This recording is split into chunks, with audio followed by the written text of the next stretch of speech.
If you have an anxious dog that doesn't want to go for walks, this episode is for you. I want to share 5 things over this episode that I use with the anxious dogs I am hired to train and help in New York City.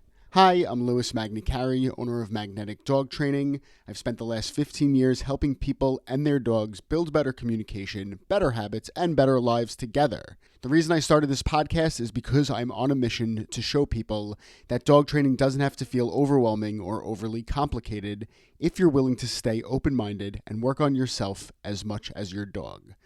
Let's get into the episode. Number 1, you gotta redefine what success looks like.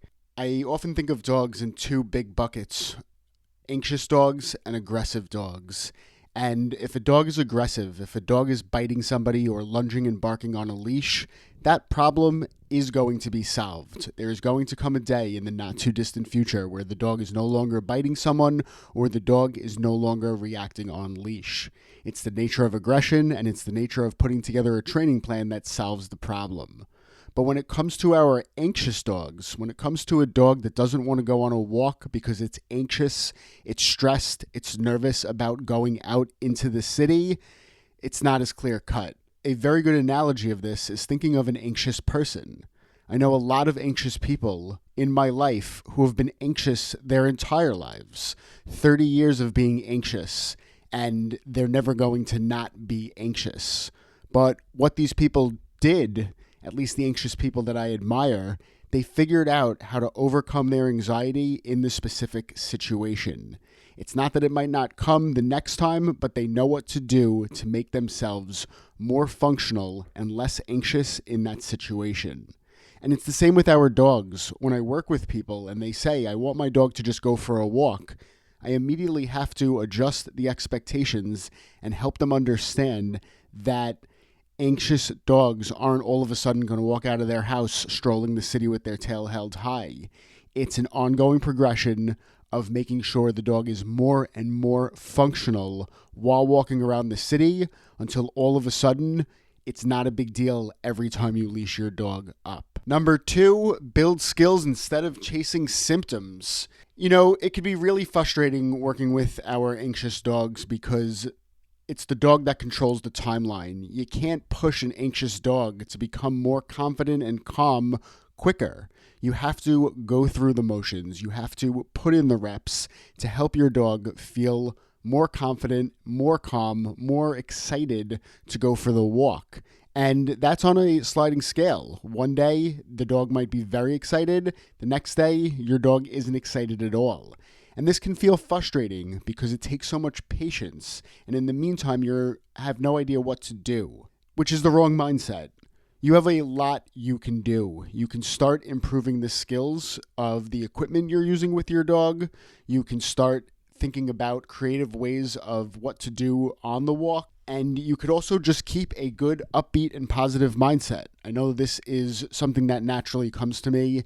People that know me best definitely would call me an optimist. And when I'm going to work with people and their dogs, for the dog in particular, I want to show up with a good attitude because I already know the anxious dog isn't going to want to do whatever I want it to do. It just wants to stay inside.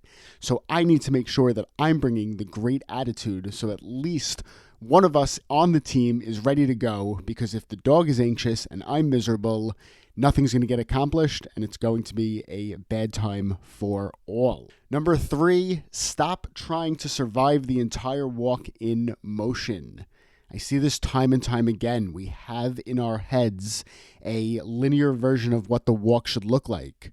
We leash up our dogs. We want to go for a walk for a specific amount of time, possibly on a specific route, and that's what we think of as the walk, when in reality, that's the last thing your anxious dog wants. When we think of walking our anxious dogs, the number 1 thing you should be thinking of is, where can I get my dog outside where they're generally calm, decently confident, and they can go to the bathroom? And I've worked with so many dogs in New York City where we found places behind their building. It's the first tree they see when they walk outside of their building. It's the front lawn. It's wherever your dog can go to the bathroom. That's it. Figure out where they can go for the bathroom.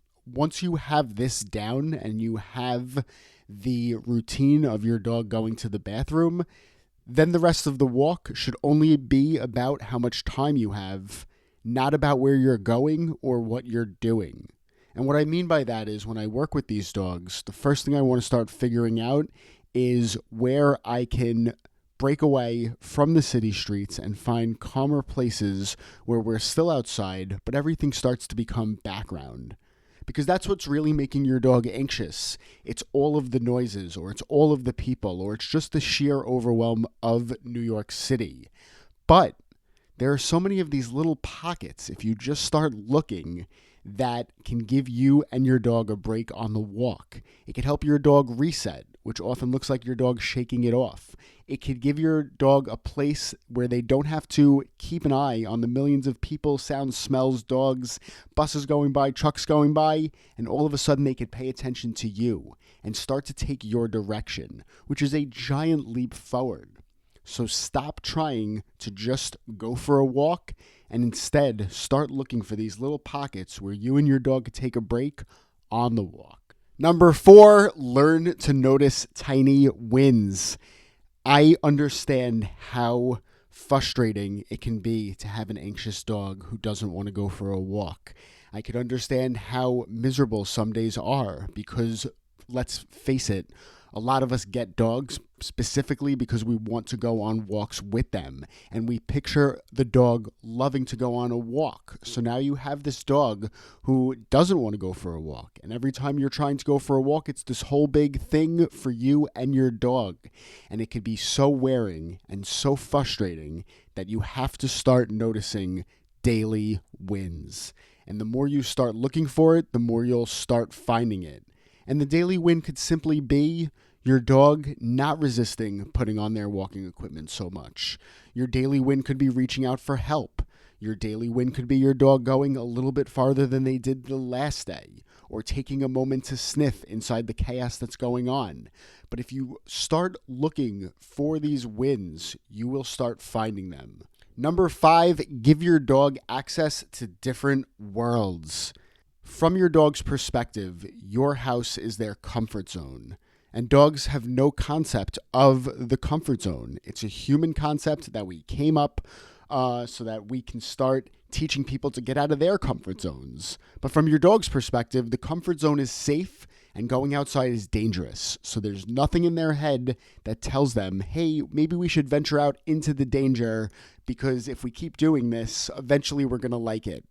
It's not happening. It's a wonderful part of dogs that they think a little bit more simple than we do. But if you can take your dog to a place away from your house, they are not going to have a choice of going to the comfort zone. You've taken away the comfort zone, and now they have to start figuring it out because they have no other option. And what I would say, the best version of this is to figure out what kind of park is closest to you. And even if you have to carry your dog to that park, it's going to be so much better.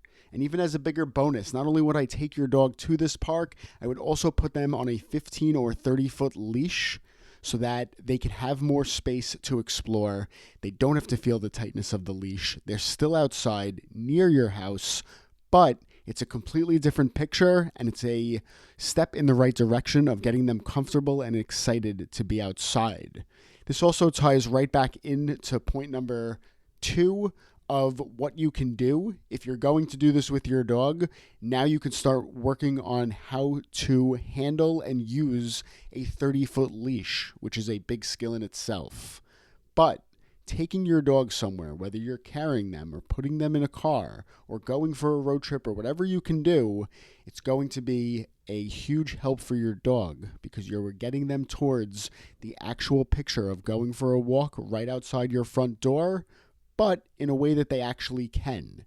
And if you do this, you're also going to have a win to celebrate. It's all going to roll into each other. In closing, I want to say that I understand how tough it can be to have an anxious dog that does not want to go for a walk. But the good news is I've worked with so many of these dogs, and your dog, similar to the dogs I've worked with, is not broken, is going to start going for walks. You just need to put these 5 points into practice, have patience, and keep going. If you have any questions, you can reach out to me on social media, Instagram, TikTok, Facebook. I'm at Magnetic Dog Training. You could also email me, lewis@magneticdogtraining.com. Hope you enjoyed this episode. Hope you have a great rest of the day with your dog, and I'll see you next time.